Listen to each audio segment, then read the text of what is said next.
Welcome to the deep dive. Today we're undertaking a critical deep dive into a text that is just foundational to modern Indian social thought. But one that often sits in the shadow of other great works. Exactly. We're talking about Mahatma Jyotirao Phule's Brahmananche Kasab.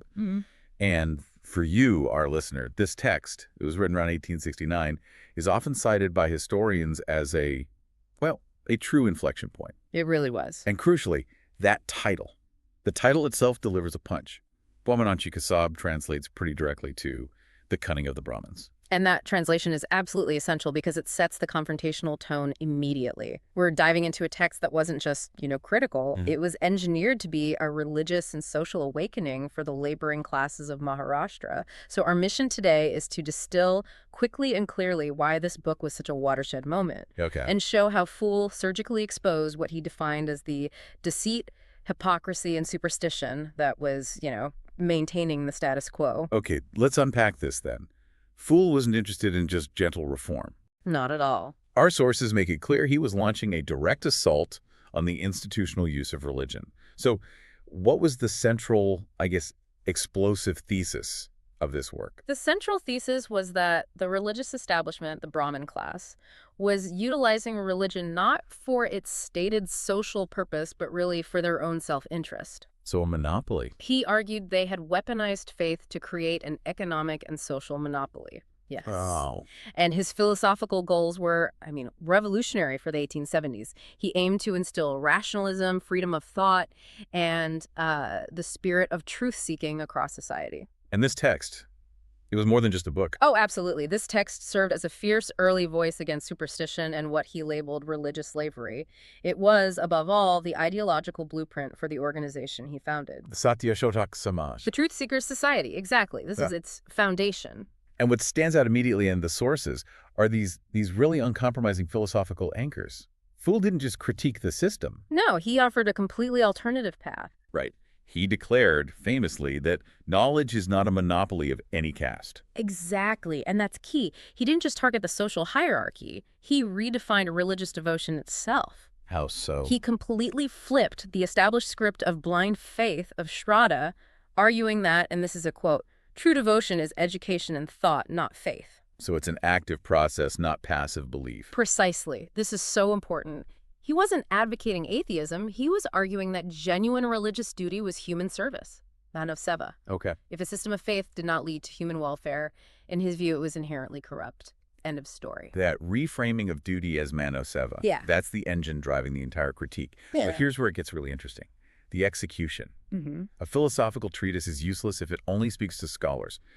Phule needed to reach the common person, the Shramik Varga, right? Yeah. The laboring class. And he was a brilliant communicator. So how did he structure this work? How did he style it to ensure it had mass appeal? The language was deliberately simple, direct, intense. He used colloquial Marathi, bully Marathi. So not the high-flown classical language. Right. He shunned the classical Sanskritized style. And that immediately brought the conversation out of the temples and, into the fields. I love that point about the language. It's a statement in itself. And our sources say he leaned heavily on wit and satire. He did. He employed powerful literary tools, satire and wit, vyang and vainad, to make sure the message was not just accessible. Oh, unforgettable. Exactly, unforgettable. Satire cuts through complexity, and it makes hypocrisies visible instantly. And the structure itself was designed for engagement, wasn't it? It wasn't some dense essay. Correct. The text uses a dialogical style. It's a vibrant, conversational, question-and-answer format. So like a play. In a way, yeah. Phule stages these exchanges, often between a skeptical common person and a representative of the Brahmin class. And the brilliant technique there, I imagine, is that he lets their own words expose the problem. You've got it. The orthodox position reveals its own internal contradictions and systemic injustices. He doesn't just lecture the reader. That structured dialogue leads us right into the content. Our sources distill his work into 5 central areas of critique. Let's unpack the implications of each, starting with the first 2, exploitation through scriptures and the misuse of spiritual concepts. So the first area focused on systemic exploitation authorized by religious scriptures, the Brahmashastras. Phule argued these texts were not divine mandates, but human constructs. Human constructs, designed by those in power to justify their economic and social control over everyone else. And the second point, the concepts like karma, The second area addressed the purposeful misuse of foundational spiritual concepts: God, karma, and rebirth. Right. Think about it. If you convince the masses that their suffering is just the consequence of past actions, of karma, And that being obedient now guarantees a better next life. you effectively neutralize any revolutionary desire for social justice right now. It's a tool for social control. In Phule's view, absolutely. They were tools to maintain the rigid caste system and to quell dissent. That's fascinating. It transforms metaphysics into political economics. Now, what about the imposition of control? That leads into the third and fourth points. Yes, Critique 3 specifically targeted the imposition of mental slavery on the laboring classes, the Shremic Varga. Mental slavery. What does that mean in this context? It means if you control a person's thoughts and beliefs through fear of divine retribution, you don't need physical chains. It was all about psychological domination. And the fourth point was more economic, I take it. Fourth, he went after the rituals and the economic drains. This meant exposing the falsehoods around these elaborate ceremonies, sacrifices, yajna, and blind faith, and hashrada. Because they weren't just spiritual acts. No, they were expensive. They were mandatory expenses that drained the resources of the poor, which in turn enriched the priesthood and diverted money away from real needs. Like education or health. Exactly. So the fourth point is basically a critique of religious taxation and resource misallocation. And that leads us back to his final positive assertion. What was the alternative he offered? His fifth and final point was just advocating for a reasonable, rational worldview, one where true religious duty is human welfare. Back to Manav Seva. Back to Manav Seva. He was providing a moral and ethical framework based on reason, not on tradition or fear. Synthesizing all of this, the central argument is incredibly clear and powerful. Phule argued, and I'm quoting from the sources here, religion is for the welfare of man, but the Brahmins made it a means of their own livelihood. It's so direct. It just cuts through all the ritualistic complexity and gets straight to the function of faith in society. Excellent.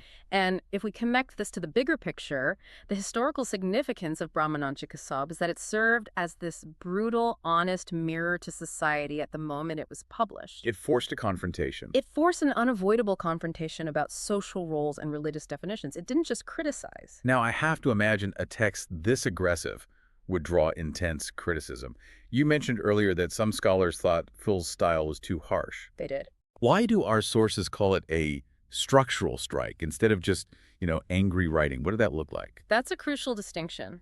It was called a structural strike because Phule didn't just shout complaints. He attacked the logic underpinning the whole social structure. Okay, I see. See, aggression might tear something down, but a structural strike offers a functional replacement. Phule was simultaneously dismantling the old framework And proposing a new one. Exactly. And the new foundation was education, equality, and discretion. So he wasn't just accusing people. No.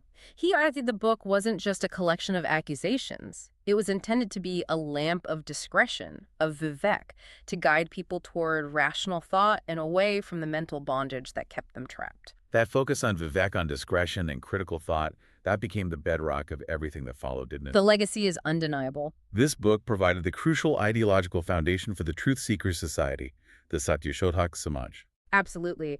And the ideas, the rationalist fervor laid out in this book, it provided the intellectual direction for the next generation of social reformers. Towering figures like Ambedkar. Towering figures, Dr. Babasaheb Ambedkar, Shahu Maharaj, decades later.